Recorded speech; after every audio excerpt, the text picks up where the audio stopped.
Nithyanandam Paramasukhadam Kevalam Jnanamurtim Dvandvatitam Gagana Sadrusham Tattvamasyadilaksham Ekam Nityam Vimalam Achalam Sarvadi Sakshi Bhutam Bhavatitam Trigunarahitam Sadgurum Tam Namami. Nithyanandam, and welcoming all of the viewers who are gathered with us across the world. Before starting the satsang introduction today, I offer my humble obeisance, my humble pranam at the divine lotus feet of the Supreme Pontiff of Hinduism, Jagatguru Mahasannidhanam, His Divine Holiness, Bhagavan Nithyananda Paramashivam. And once again, welcoming all of the viewers across the world who are gathered with us on Nithyananda TV, KAILASA TV, on all the social media platforms, and who are awaiting the divine darshan of Paramashiva and the live satsang of from delivered by His Divine Holiness himself. For those of you who may not know, whom are joining for the first time and joining us in so many places across the world, through from wherever you are, and across the world, and with so many different backgrounds, when you are tuning in to the digital nation of Kailasa through Kailasa's Nithyananda TV or YouTube or any other platform, you may not know what or who Swamiji is or what Kailasa is. What is the Hindu nation? His Divine Holiness Bhagavan Sri Nithyananda Paramashivam is the reviver of Kailasa, the Hindu civilization, the enlightened civilization, and the world's only Hindu nation. His Divine Holiness is the Supreme Pontiff of and the avatar from Hinduism. In Hinduism, we recognize that avatars, the cosmic consciousness, takes a form when there comes a time when the need, the yearning of billions of souls on planet Earth is praying for a conscious breakthrough. It is that such a time that we are living in right now. And since the last 26 years, His Divine Holiness has continuously worked to serve humanity with that superconscious breakthrough. His Divine Holiness and the Hindu diaspora, through the Sovereign Order of Kailasa, has been contributing to the world more than 108 different humanitarian services, working towards global peace and the superconscious breakthrough for the whole of humanity. Kailasa's Nithyananda University, one of the greatest contributions of His Divine Holiness, established in India and in the USA, is continuously working on decoding, collecting, time capsuling, digitizing the twin attempts. But despite this, despite the ups of 10,000 plus hours of character assassination and incitement of hatred by the media, there are continuously, His Divine Holiness is contributing to the world and continues today to reach out to every single human being on planet Earth and ensure that the possibility for superconscious breakthrough is awakened and enabled in them through Kailasa, the enlightenment ecosystem. I invite all the viewers who are gathered with us today. You can explore more at kailasa.org or nithyanandapedia.org, where we have presented a humble attempt to capsule and present the immense amount of contribution that His Divine Holiness has made to the world for the past 43 years since the Avatar's descent onto planet Earth. He has continuously, in some form or another, contributed to the world and ensured that the super conscious breakthrough is enabled for every human being on planet Earth.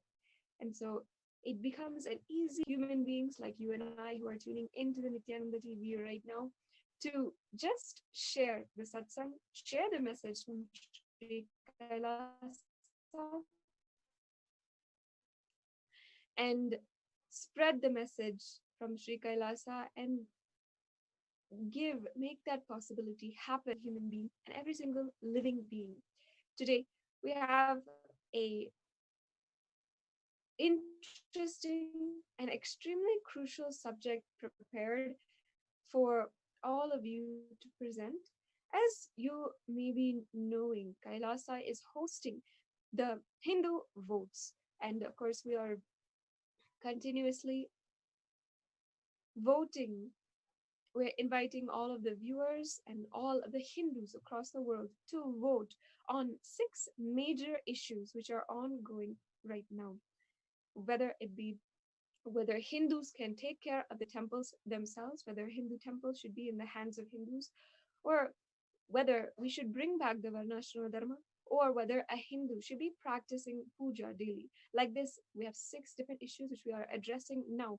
And as Kailasa is reviving the Hindu parliament, we can now available for all the Hindus across the world to participate in the vote that is ongoing that will decide the future of Hinduism. Of course, in Hinduism, continuously over the last 60,000 years, democracy and an equal right to vote is pledged, spoken about, and prescribed by Paramashiva himself in the source books. And since he himself established the enlightened civilization on planet Earth for the first time, since then there have been so many enlightened civilizations working with this equal right to vote and with the Hindu democracy system. One of the examples is the Anubhava Mantapa established by Basavana in the 12th century, and so many other extremely beautiful and well organized platforms where hundreds of thousands of people, the entire civilization, was enabled to vote and decide the responsibility of each and every person, and the way that they were going to live their lives. And that is exactly what Kailasa Swamiji is reviving today through the Hindu vote. If you are inspired right now to vote and join this vote, you can go to tinyurl.com/Hindu votes and cast your vote now for the issues that are at hand. Before proceeding into the rest of today's presentation, which we have prepared for all of you, I'd like to introduce most exciting the most exciting ritual and ongoing Brahmotsavam, which is happening at the moment. Currently, we are celebrating the Kartika Deepam Brahmotsavam in the Nithyananda Paramashiva Devalaya, along with the Arunachaleshwara Brahmotsavam, which is the most favorite Brahmotsavam of His Divine Holiness Swamiji, and a most celebrative, the most auspicious in Tiruvannamalai. For this Brahmotsavam, the Nithyanandeshwara Paramashiva Devalaya is going to host the Rudrakshini Maha Yagam, and this is one of the most beautiful opportunities for each and everyone to participate in the rituals that are going on. This Mahayagam, which is going to be performed on Kartika Deepam Day, is a beautiful opportunity for you to break through all of your incompletions, to surrender the feet of Paramashiva on this most auspicious day, which is Kartika Deepam. Kartika Deepam is celebrated as the day when Devi Parashakti achieves the oneness with Paramashiva, becomes Ardhanarishwara, and we celebrate the day when the whole cosmic happening is happening around, where across the town of Tiruvannamalai, and of course wherever the Kartika Deepam is celebrated, we recognize the deep Hindu sacred sentiment that all the lives, all the living beings across the world originate from one being, from the cosmic consciousness, and therefore from one lamp, from the Moolavar, the Arunachaleshwara or Nithyanandeshwara in Adi Kailash, from one lamp. The different the different lamps, the small lamps, are lit and then spread across all the town. Then finally, at the end of the day, we recognize through the Kartika Deepam ritual, we recognize the sacred sentiment where ultimately all the living beings, all the individual soul will come back into that ultimate cosmic consciousness and merge back into that cosmic consciousness which they were originated from. So all of the deepams are brought back from the from all over the town, brought back, and the Mahadeepam is lit. This is the very significance of the day Kartika Deepam, and it is a extremely important ritual as well as auspicious occasion in Hinduism, celebrated by billions of people across the world. And today we are on this day, the Nithyanandeshwara Paramashiva Devalayam is going to be offering the Rudrakshini Mahayagam.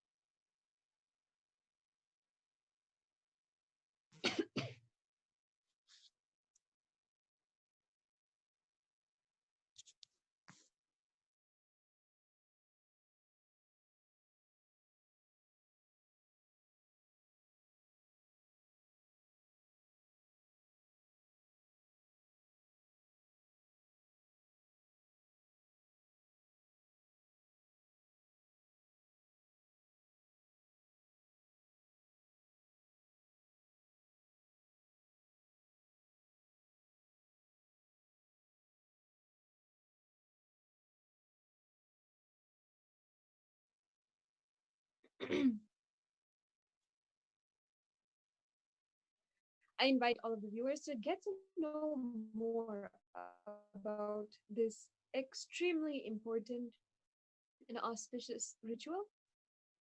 Now we will be entering into the extremely crucial discussion we have prepared for presenting to each and every one of you on the Hindu votes. Today's topic is the Varnashrama Dharma, one of the most misconceived, misinterpreted, and extremely vulnerable topics that has been used to attack Hindus and Hinduism. Today, we are going to be expressing the truths behind the Varnashrama Dharma. But first, let us understand what are the perceptions of this system, this Hindu lifestyle that is a part and inherent in Hinduism, and how it has been used, has been abused to completely misinterpret and devalue the Hindu sentiments. I now invite Manitya Atmananda Swami to present to us the perceptions of the Varnashrama Dharma.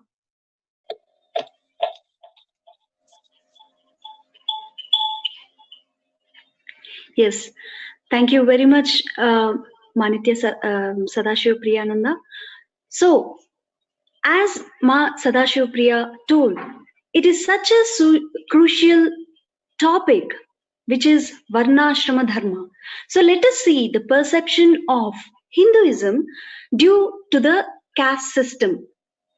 So, the practice of this caste discrimination in their faith, the foundation of Hinduism, is inherently discriminatory and full of hostiles. So let us go deeper into it.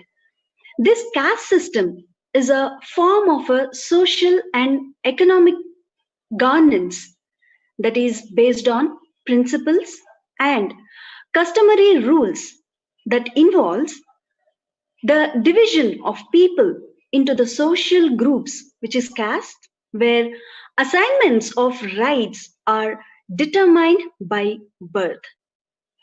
Descendant and work are fixed and hereditary. The assignment of basic rights among various castes is unequal and hierarchical. So with those at the top enjoying most rights and privilege coupled with least duties, and those at the bottom are forced to perform most duties, considered impure coupled with no rights. The system is maintained through the right enforcement of social austerism, which is a system of social and economical penalties in case of any deviations. So, if we see the caste discrimination affects an estimated 260 million people worldwide, the vast majority living in South Asia. It involves massive violations of civil, political, economic, social, and cultural rights.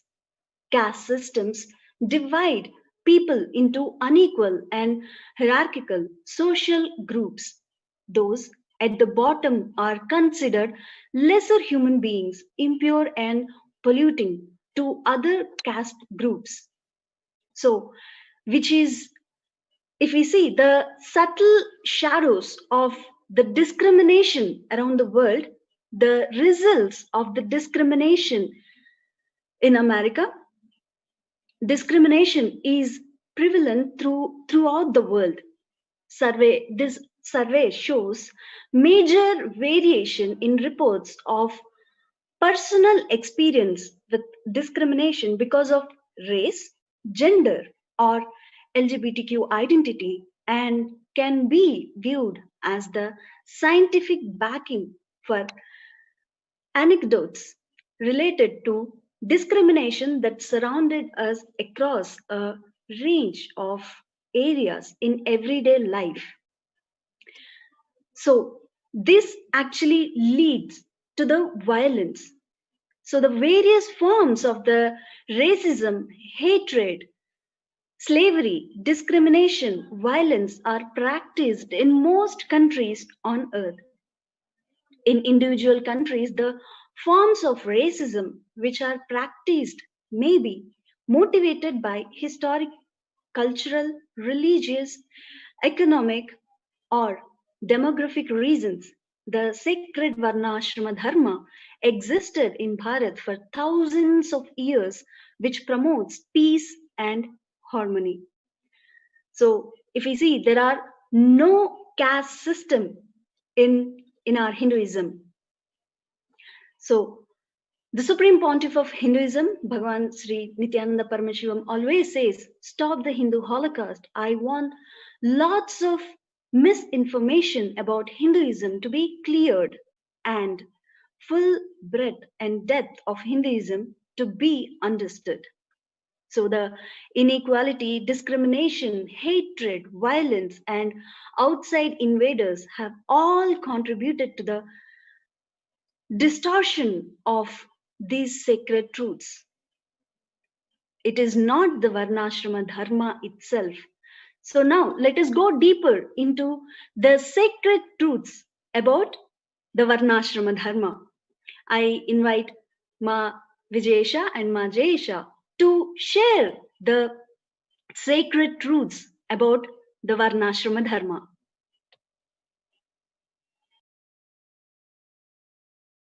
Vijayesha and Ma Jayesha to share the Thank you, Ma, for inviting us to come share about the sacred truths of Varnashrama Dharma. Like Ma Atma Swami had just said, the perception of caste system in today's world has become so, it has actually become something that's completely not what it really is. It has moved away from its original roots, the Varnashrama Dharma. And today, we will be showing you what the true Varnashrama Dharma is. Requesting the next slide.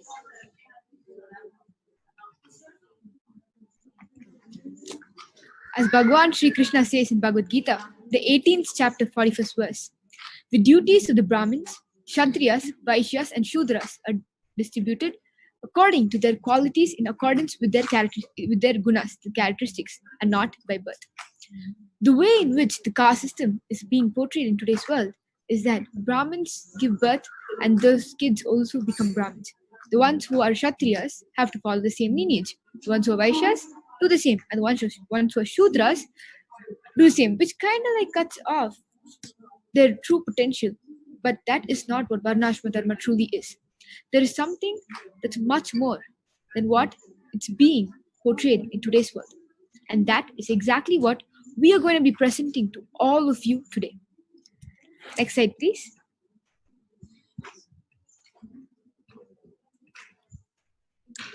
The four Varnas, occupational categories, were Brahmin, the priestly class, Kshatriya, the warrior and administrative class, Vaishya, the mercantile and farming class, and Shudra, the worker class. The Varnas were not considered higher or lower amongst themselves. Understand, in today's world, the caste system has been projected the opposite of what has been explained in this slide.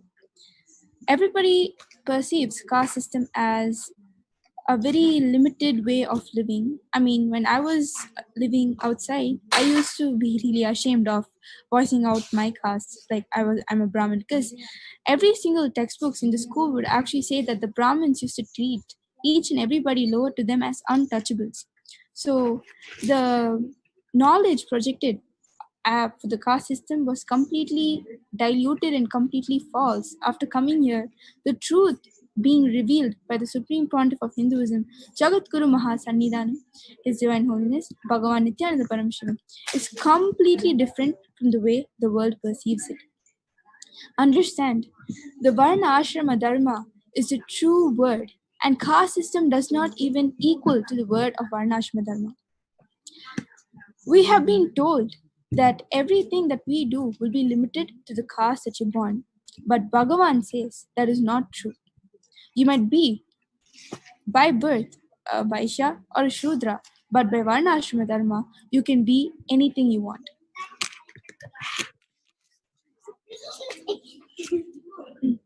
Everyone worked according to their intrinsic qualities to sustain themselves and society and make their life a success by progressing towards God realization. Thus, in the Varnashrama system, there was unity in diversity. Diversity is inherent in nature and can never be removed. We have various limbs in our body and they all perform different functions. Expecting all limbs to perform the same functions is futile. Ma Atma Swami, here I have a little question. When you were living outside, what exactly did you perceive as caste system when you were living outside? And the minute you actually got the real truth of the caste system, what did you actually feel?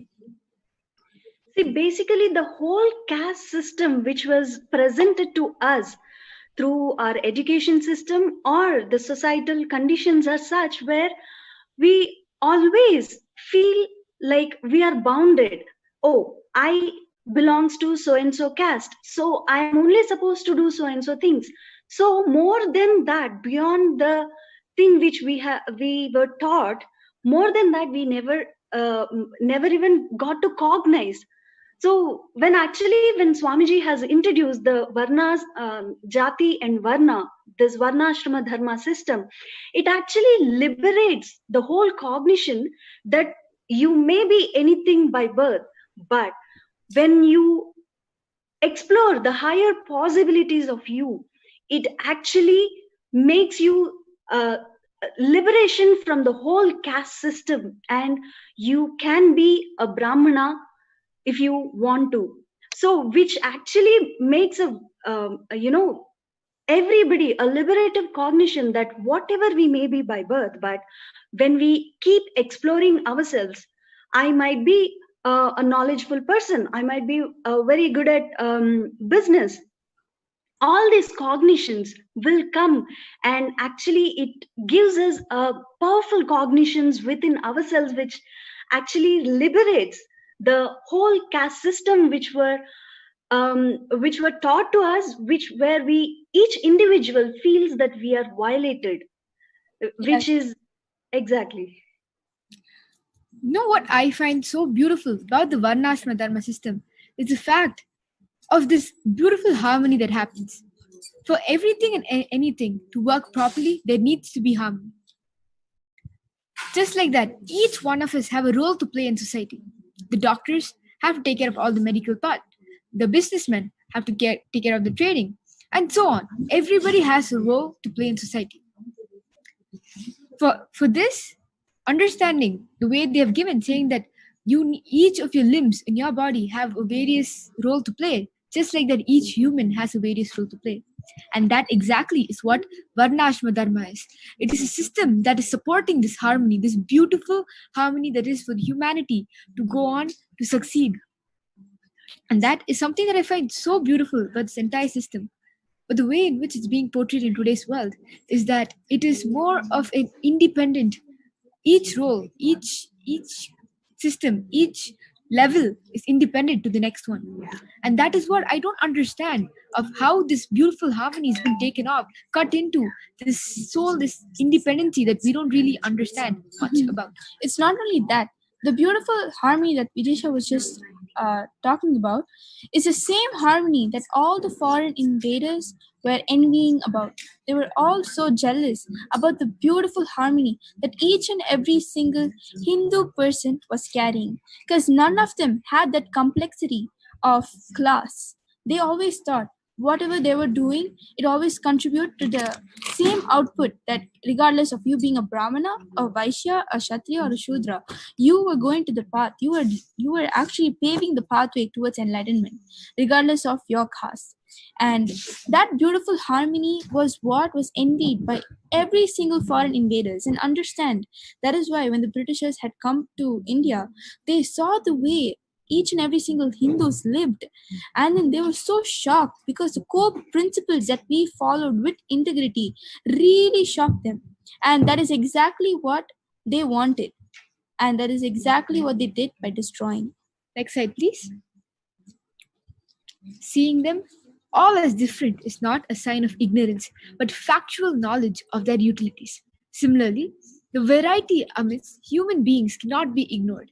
Even in communist countries where equality is the foremost principle, there are party leaders who formulate ideologies. There is military that wield guns and protect the nation. There are farmers who cultivate the land. And there are industrial workers who do mechanical jobs. The four classes of occupation exist there as well. Despite all attempts to equalize, the Varnashrama system recognized the diversity in human nature and scientifically prescribed duties and occupation matching people's nature. This is literally the embodiment of how Bhagavan beautifully says, gods lived the organized way. The Varnashma Dharma was basically infused to get that organization, to get that straight, decisive decisions that each and every one was following. And this is also infused, the Varnashma Dharma was infused for the whole civilization, the enlightened ecosystem, to run very smoothly. We find that in modern day, this has been taken out of the equation. What we don't realize is this system is still being followed, but just really, really subtly. Everybody, like right now, has a title in the role in this world. The role they play is very important. The farmers have to do their job. The industrial workers have to do their job. The doctors have to do their job. And the army has to do its job of protecting the entire land. And that is what this entire Varnashrama Dharma is, categorizing all of these people and giving them an idea of what the future truly is. Understand, while other nations were down and suffering with such chaotic lifestyles, Bharat, India, the Hindus were living such organized lifestyle, always excelling in each and every field. Ma Sarashiva Priya, I actually have a question. Like, when you had come across this caste system, being a person living in the US, how was caste system being portrayed? by the US citizens and the American Indians in the US. That's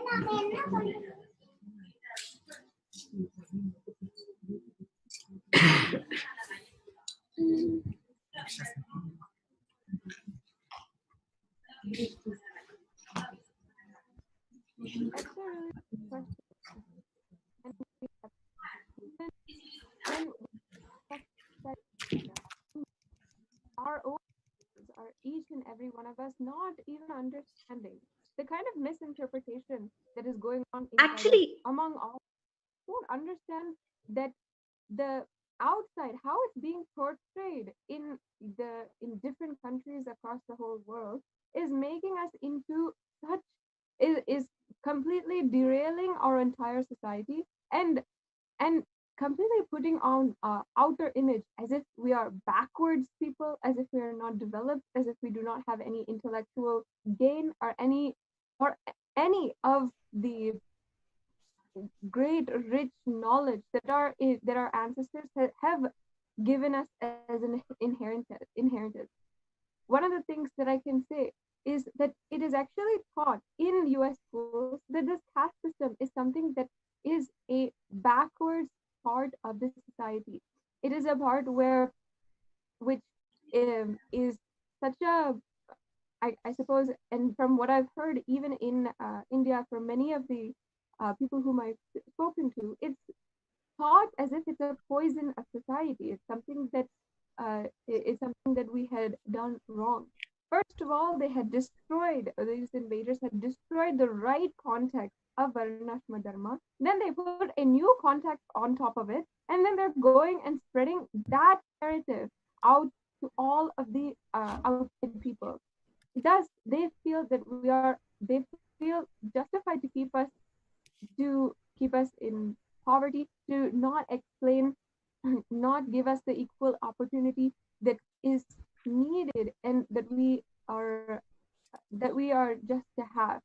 And therefore they then take it extremely for granted how much our ancestors, our and the Hindu rishis, and from the time of Paramashiva himself, we have completely contributed to the world and given these greater sciences.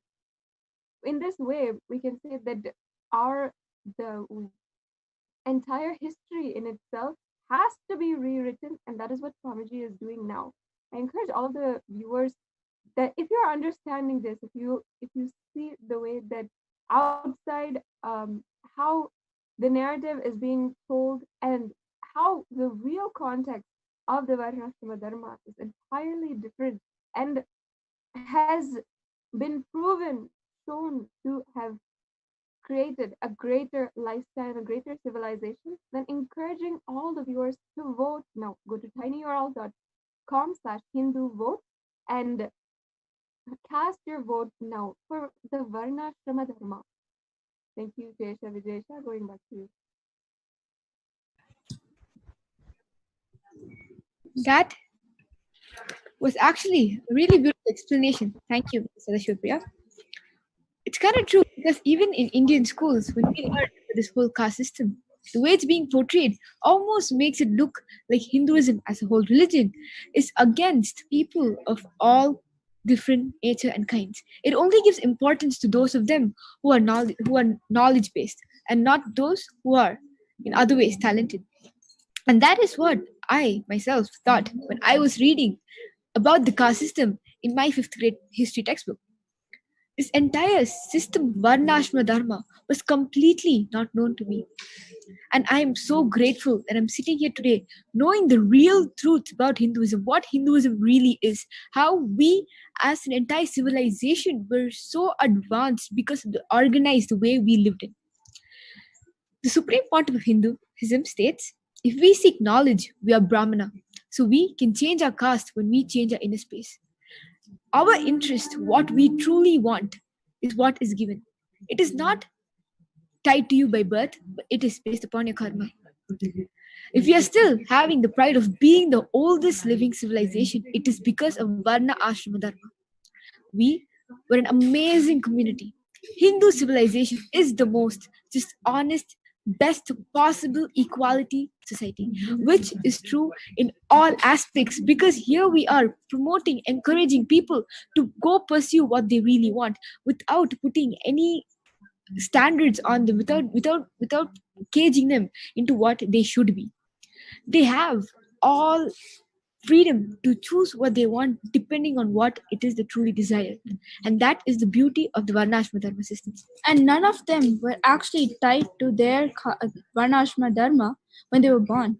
In fact, they had the liberty to choose what they wanted to do all this time. And while we were all completely we were all in the delusion of thinking that the caste system was a complete crime which was invented by our ancestors, while in reality it was what was keeping Hinduism together.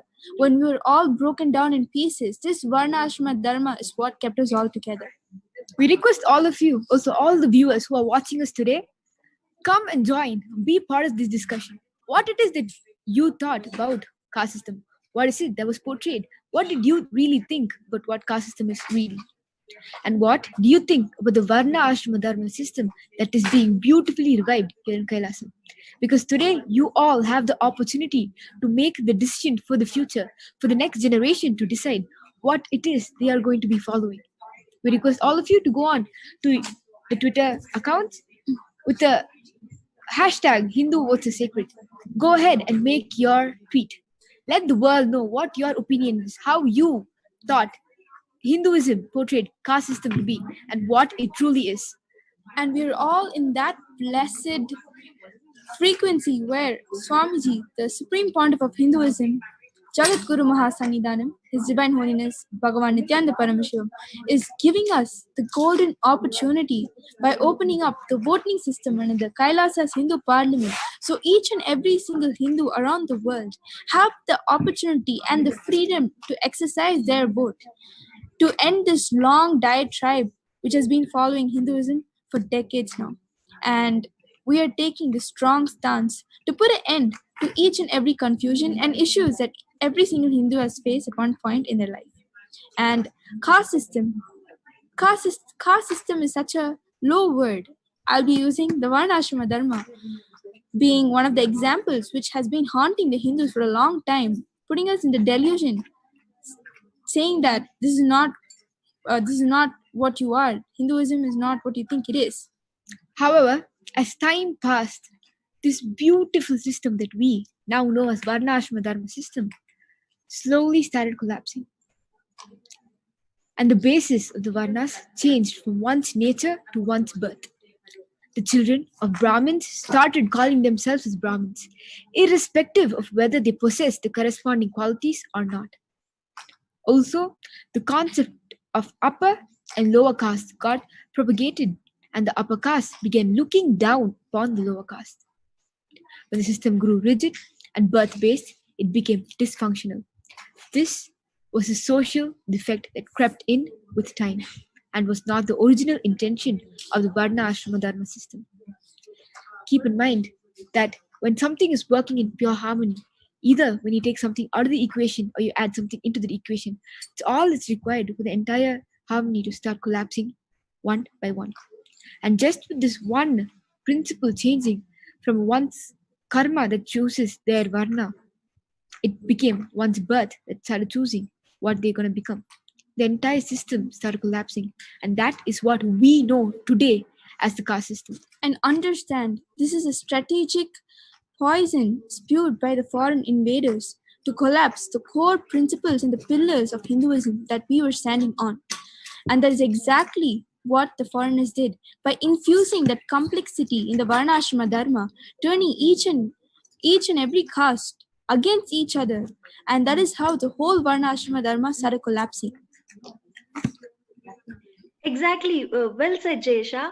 As you told, like it is a strategic way of approach to break the harmony between us.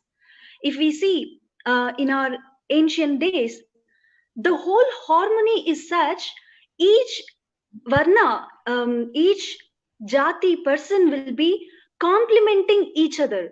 See, for example, if a person is doing the farming and he is getting the crop. It is always the responsibility base.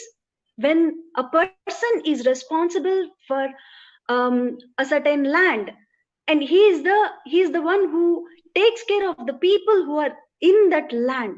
So the harmony which each one of us had, not because someone is lower, someone is upper, no, that caste system was not at all there in our Hinduism. The whole varnashrama dharma is such, each individuals will complement each other. At the same time, when the moment the expansion in the inner space happens, when the inner space expands, you will move to the higher ranges. Like, you might be by birth, you might be Shudra, but when your inner space expands, you might even become Brahmana, and you will be enriching people to live the powerful cognitions. This whole harmony which we used to have, they actually, when the Britishers came to our Bharat, when they saw the such a beautiful harmony with which we are existing, to break the harmony between us, they strategically targeted our Varnashrama Dharma. First was the Gurukul system, second was the caste system, which is very important to attack on us. When the moment it has been broken, the Varnashrama Dharma is broken and infuse the insecurities within us, where whether we will have for future or not, whether we will be respected or not, whether we will have a place to exist or not. When the moment they have brought this insecurity within us, the whole caste system has taken place, which was no more a Varnashrama Dharma. It was such a beautiful point which you have brought up, Jayesha. Thank you so much, Atma Swami, for furthering on the point that I just told. Understand, every single person, especially the Hindu, should feel violated and cheated for being given this kind of knowledge to demotivate our ancestors and our way of living. While the way we were living was the richest and the most luxurious way that anybody can live. I mean, have you ever pondered upon why the Britishers wanted to come to India? Have you ever pondered upon why they burnt every single libraries, the biggest libraries, Hindu libraries in India? That is because the life that we lived was so beautiful. We were living in such organized way that when people came and just took a look at us, they just knew, wow, they wanted what we had. They just couldn't get it. And that is exactly what happened to us because we had let them come and destroy us. Because when we all are in unity, it is hard to attack. They started coming one principle after the other. They first attacked the Gurukul system, like what Mahatma Swami just said, breaking the backbone of the entire nation. It was slowly and slowly starting to destroy the beautiful structure that we now know as the Varna Ashrama Dharma system. And after that, it was all easy because the entire harmony started collapsing one after the other. They started building a hierarchy that we never had. Swamiji says, this beautiful structure was destroyed by Mughals during the Mughal invasion and twisted and distorted by the British, saying that only by birth Varna exists and Jati and Varna are the same. Understand that Varna is solely dependent on your karma, what you decide, what you want it to be. And the Jati is based upon your birth. The entire principles that we had were twisted and changed into whatever they wanted it to be. And that is what we are learning. Modern day students today in every school, in every textbook is learning. The entire twisted, distorted information by the Britishers, which they had given during the time of their invasion, is what our next generation is going to be thinking and following if we do not change that today. So we request all of you to go. If you think that this system is required to be revived back. We request all of you to go and to make your votes, because you decide what the next generation is going to do. You decide if the next generation is going to follow this beautiful system. Understand, this system does not cage you to just be Brahmins. If my dad is a Brahmin, it doesn't require me to be a Brahmin. My sole interest on what I want to do, which way I want to go, is all that matters. Take Ved Vyasa, for example. He was born to a fisherwoman as a Shudra, but he has been given the highest title. He was the one who wrote the entire Mahabharata. He compiled all the Vedas, and he's been given the highest title of Vyasa. That itself is one of the biggest examples that I can give today. Because understand, this shows that our Hinduism, that this culture never ever restricted a person from being what they wanted. A Shudra had a chance to be a Brahmana because of his love for knowledge. A Vaishya has a chance to be a Brahmana because of his love for knowledge. For example, Maharishi Vishwamitra. There are so many examples that we can give you today. We can present you with all these evidences showing you that before the Mughals came, before the Britishers came, we had the best system. So what exactly do you think, Mahatma Swami, on this whole concept of the invasion, the way in which it is still being twisted and the way it's being portrayed to all modern youth of today? What do you want to say to all of them? See, actually, as you told very beautifully, it was not by birth we were portrayed as so and so. The examples which you have given were so beautiful. It's even Vedavyasa. He might be from even Bhakta Tukaram, Saint Bhakta Tukaram, the great sons like Tukaram, and he was a Shudra actually. By birth, even he is a Shudra, he become a poet, and the generations are speaking the amount of contribution he has given, the the knowledge of devotion, the knowledge of God, um, the liberation cognition which he had put into all of us, the whole work, literally literacy work which he has given to us is amazing. The same way, Markandeya, he is also a he is also a um, Shudra by birth, but he had expanded his inner space so much. He was existed in 13th century. He expanded so much where he had given the sacred text to all of us to live those powerful cognitions. Like this, we have many Hindu scriptures describe the coming of the incarnation and manifesting the the Shudra Sharira. I can give, like Swamiji says, I can give you tons of references for Shudra by Jati, becoming Brahmana by Varna, Valmiki, and many more Hindu saints who had contributed a lot. Same way, if we see, as you asked me, the modern youth, how they were actually not understanding the Varnashrama Dharma, the misconceptions which was put into the youth, and how the youth has become clueless what they have to do. It was such a insecurity about the future, like how what they have to do. So when they borrow the others' dreams, it was always a disaster for themselves. When we have this Varnashrama Dharma as in place for all of us, it was such a liberation. Just we know what we are going to do next.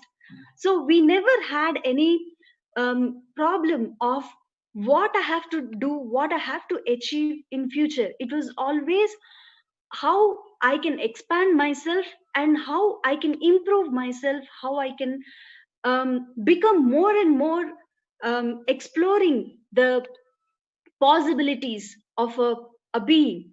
It was such a liberative cognition which at the present day youth do not have. And that is why this is one of the important um, reasons why our youth, the Indian youth especially, do not have a clue. Most of us are very confused what to do, and uh, feeling the loneliness, how they can achieve the dream life which they wanted. So if we bring back this varnashrama dharma, a lots of liberation will happen to our the next generations. So each one of us, each one of our oath matters. So whoever is watching the pre satsang, please join this a very important subject of varnashrama dharma versus caste system, and voice out that we need our varnashrama dharma back. Our each and every one of our oaths is very important. So please cast your oath and make your choice how we would want to live. I completely agree with everything you just said, Ma. Because it is true. The youth of today are so confused on what they really want to do. There is no guidelines that can show them what they can Not just that, actually today's youth is so indecisive.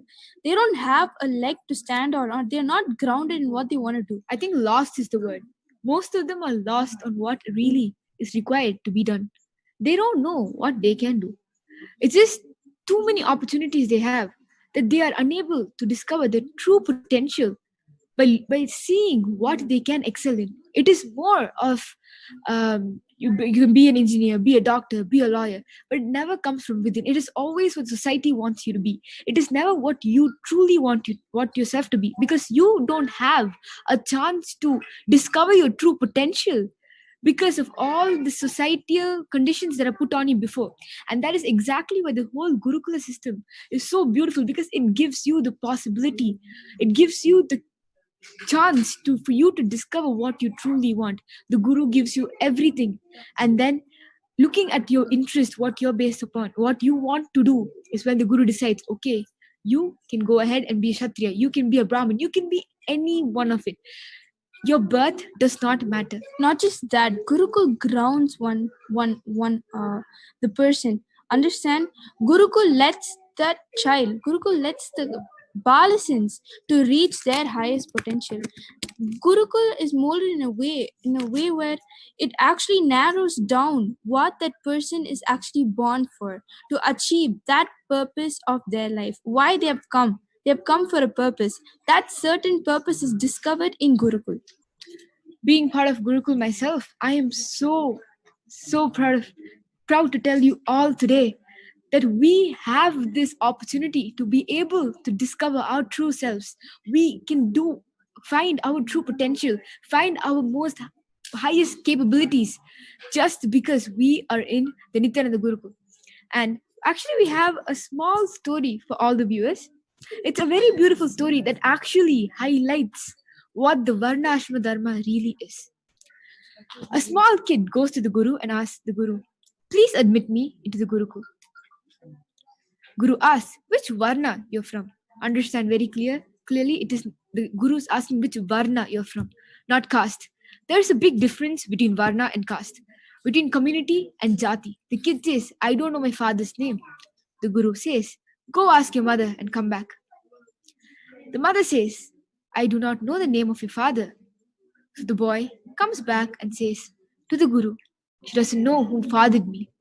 The Guru's eyes is blisters and says, you are speaking the truth. You are a Brahmana Varna.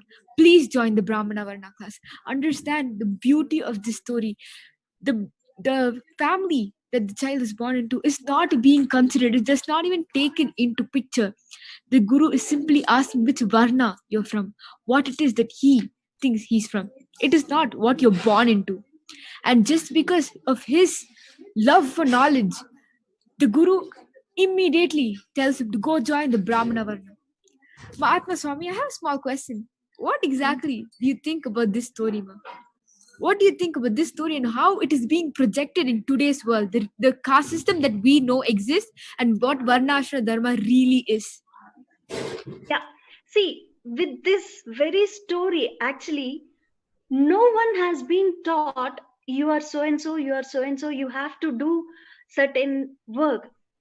When the boy, that small kid, got to know, he doesn't even know when his father or his what kula he is from, what caste system he is from. He is such a open-minded person. The very liberty, the knowledge which he has itself expresses what he is, what is the possibility he can flower into. That is where exactly the Guru identifies the possibility of the small kid and made him become Brahmana. So a Guru only can identify a person what the person's capacity is, and just by the initiation into the initiation which has been given to um, the the disciple, the disciple will beautifully flower into his higher possibilities. It was so beautiful in this story.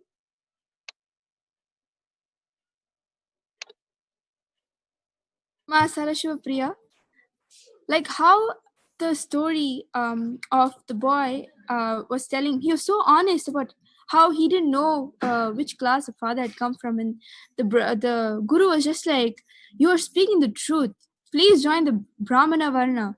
What exactly did you feel when you heard that story? What was the first reaction you had? Because obviously my first reaction was completely different, because the way I have learned about the caste system, the Varna Ashrama Dharma outside, and how it's being portrayed here by Swamiji is completely different. So I would like to know how you felt after listening to this story. Yes. The immediate reaction and the immediate thought that I had is this story which you have said, the example which you have met, exemplifies how the ecosystem of Hinduism and the Hindu lifestyle, that ecosystem gives so much way, gives so much possibility. Whether you know or not your varna, your background, you have the highest possibility. You have the possibility to have the highest and get uh, get into, have the exposure and have the depth of the knowledge that Brahmanas have. And just because that possibility was shown in that child, the Guru was so open to that, and ultimately had held that in and held it and brought him into Gurukul. And I think that is the one thing that I would take away from this is the importance here of the Guru and the ecosystem.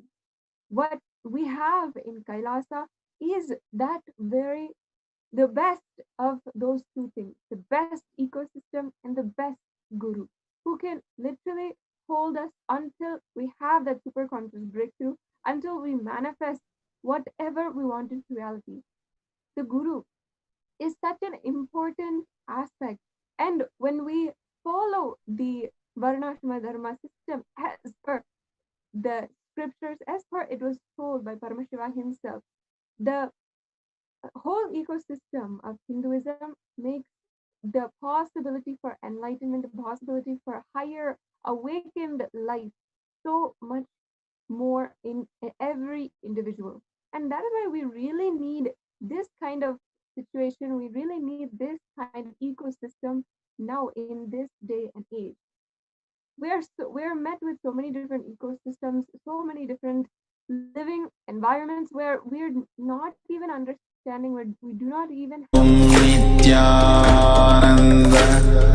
Paramashivoham. Om Nithyananda Paramashivoham. Om Nithyananda Paramashivoham. Om Nithyananda Paramashivoham.